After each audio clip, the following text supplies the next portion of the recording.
Kaunta, mga pangga. Di na kailangang magpakalayo-layo para matikman ng mga putaheng dinarayo sa Bacolod. Mula sa chicken inasal hanggang sa ulam na anak daw ng sinigang at bulalo. Narito na ang Midnight Express ni Micael Daes.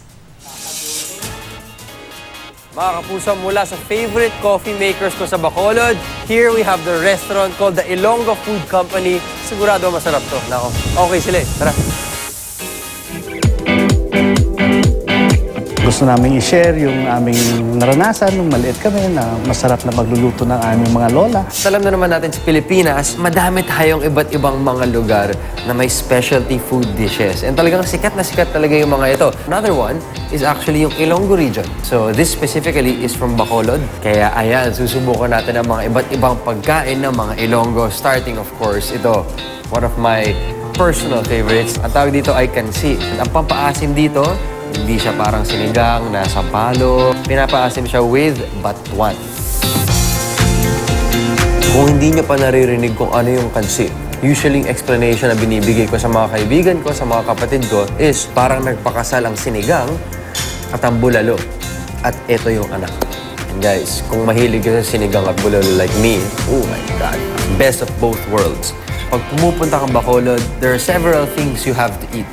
1, chicken Bacolod. 2, batchoy.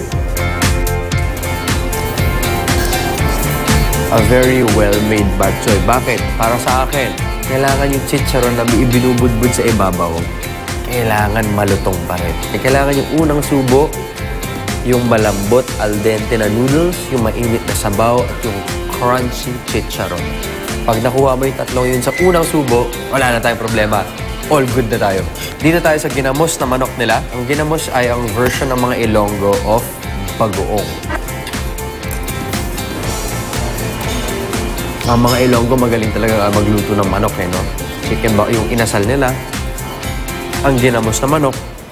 Hindi na kailangan pang lumipad pa sa Bacolod. Sugod na dito sa Ilonggo Food Company sa ground floor, Commerce Center Building, 31st Street, corner 4th Avenue, Bonifacio, Global City. I promise you, they will not fail you. Ako po si Micael Daes, this Midnight Express. Good night, guys. Ingat.